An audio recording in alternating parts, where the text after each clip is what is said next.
right, Alex, Ginny, thank you so much for taking the time today.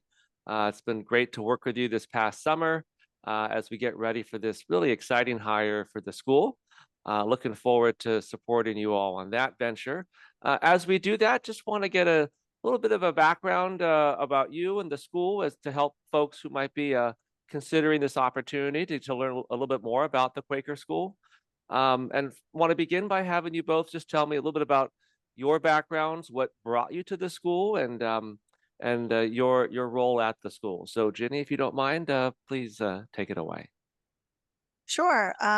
I've been with the Quaker School since 2007. This fall will be my 18th school year.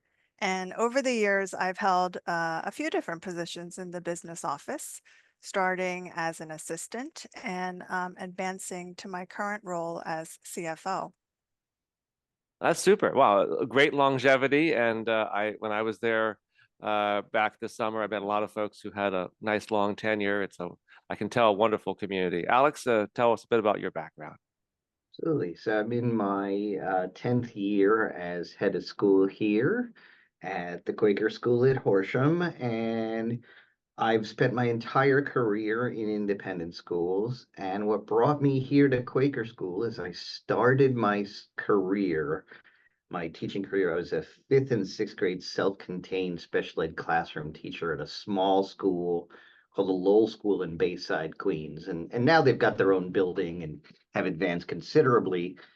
But back in ancient history, when I was there and a very young man, it was in a brilliant place, just a perfect place to start my career because everyone there loved and cared about the children. They were all there for the same reason, and that was the kids. And I was in a national head of school search, international search actually, and had a number of options. But when I came here to visit the Quaker school, it reminded me so much of where I had started. It had the same commitment to the children and love of being here that I remembered from the start of my career. And I said, "Hey, this is where I want to be." I love stories that have a sort of a full circle ending. Let's just build from that because again, when I was there, I could tell the adults love to be there. The students are wonderful. It's just a very special place, and a lot of magic happens. Tell me a bit for those who may not know much about the school, may not have ever stepped foot on it. If you could both just give us a little bit of a window into the school, talk about sort of, just what life is like there, culture, community, et cetera. Maybe Alex, why don't you start? And then Jenny, you can build from that. Well, the school was founded in '82 by a gentleman named George Rowe and a special ed teacher named Beverly Morgan. And they started the school fundamentally to be a place for children whose gifts weren't appreciated elsewhere. And the school started as three kids actually in the basement of our meeting house. It was called the Pipe Dreams Friends School at the time. And it matured into about 60 kids, and they built the building that we're in, which we've since added on to. But that founding purpose of being a place for kids whose light does not shine elsewhere, whose gifts aren't appreciated elsewhere, however way you want to put it, has not changed. I would say what children need and how those children are presenting has changed over time. So our mission now is to serve kids with complex challenges, as kids with maybe the ADHD and dyslexia for which the school was founded are better understood and better treated elsewhere. So we now have a more specialized mission to help kids who all are diagnosed with more than one disability and usually pretty significant. But that founding purpose has just remained absolutely true. That's super. And Ginny, I'd love to also kind of hear about what's kept you there as the mission has changed, but still the culture and community clearly are special and ones that have resonated for you, and talk about the school and also just, what has kept you there for so long. Sure. Yeah, that sense of culture and community is definitely a big part of it. What I like is that we're small enough to be having meaningful, connections with our faculty and students, whether it's an upper school student high-fiving, a second grader. We all know each other by our first names. We have a number of text change within the adults. Even on weekends, we'll be chatting. But we're also large enough to have the resources needed for some really exciting and innovative projects. So I think that has definitely grown over the years. And it's a great thing to have those resources. No, it's super. And resources often uh, segues into technology, and you all have been able to leverage technology thoughtfully. I saw it firsthand, and you've invested thoughtfully in technology as a program and also infrastructure to support it and support the learning and operational needs of the school. So as you think about this role and where the school is headed and what is going on, just talk about what's important for both of you in this role. Why this role? Why now? And what are you looking for in a partner? Maybe Alex, why don't you start? Yeah, I think now is the time for us to own our technology as an institution. So as Jeannie said, we're small, we're 90 some odd students. Due to the complex nature of our mission, I mean, we're almost 80 employees for those 90 students. So it's certainly a fairly complex organization, but the organization is at a place in its maturity. We're really looking for a partner on the leadership team to let us own our technology rather than sourcing that job out.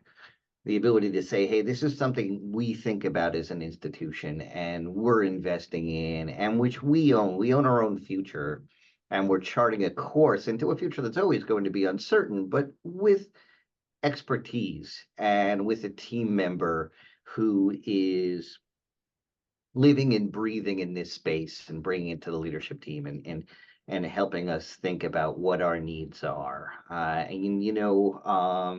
Thinking about technology as, if this were a play, there's all the movement of the sets and the sound and the lights, and it all has to happen seamlessly. You see the actors.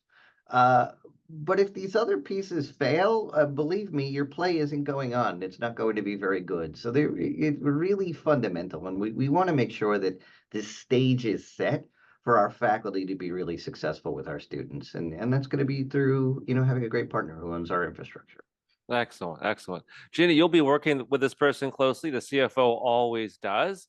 You talked about sort of, projects or initiatives that might be coming up. And I know just even over this past summer, you all are expanding classroom space. And that's, would involve technology, whether it's about that or any other projects, just talk about kind of how you see yourself working with this person and what you hope they bring to the table. Yeah, I will definitely be turning to them for their expertise. And also, since this is a new position, I'm also looking for someone who is adaptable and comfortable navigating some ambiguity as well the first year. Um, and I'm also looking forward to working with them to set up some systems to enhance long-term efficiency as well. No, it's super. Um, couple other things I just want to ask you about both briefly.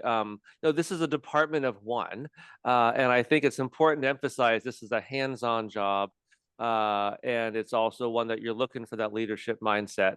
Talk about what it's like to work at a school where you have 80 students or so, or 90 approximately, and you have 80 or so employees approximately. So it's probably a lot of like sort of one-off things and needs to be supporting here and there. I bet you all administrators have to kind of jump in when necessary. Just give a little window into that so we really make sure people understand how this is both a leadership job and a hands-on job. Yeah, like all of the leadership positions here at the school, as much as any of the leaders can set up systems and stabilize the environments that they're responsible for, the more we can do that, the fewer fires we're going to have to put out, right? So when you have a stable environment, when you have reliable systems, when you have predictable systems that work the way they're supposed to work all the time, and whether that's for evaluating faculty or scheduling or discipline, or technology. It's really the same. It's stabilize the environment, create good, predictable systems for everybody in the building. And then two kids are going to get themselves into trouble outside of school, and there's going to be a fire for all of us to put out. And you know, of course, that's not going to be the tech director's responsibility. But my point being, like, okay, there's always stuff that happens. So like, you're going to create a stable environment. That's job number one. So then there's not that many. But is there still somebody who's going to pour their coffee on their computer? Yep. Is a kid going to drop something? Sure is. Is like lightning going to hit your beautiful new system? Yep, probably going to. And like, but we can create the architecture within the school so that those one-offs and those problems, when they arise, are what we're dealing with, and most of the time we could spend looking to the future. Got it. No, I appreciate that. Jenny, anything you want to add to that, or? No, I think Alex definitely repeated everything I was thinking of. I don't anticipate there to be a lot of troubleshooting, again, because we're so small. They can, a lot of people turn to their colleagues as well for some quick fixes. But it's really just setting up those systems in place. Having all of that is really the key. No, I appreciate that. Final question, and just, I want to, Alex, we talked about this back when I visited, but I think it's worth folks to hear. Um, I think, your school it's such a wonderful community and such a unique school, because we've talked about the needs of your students, and some of them having quite, complex needs, and it's a friend school. It has that Quaker element.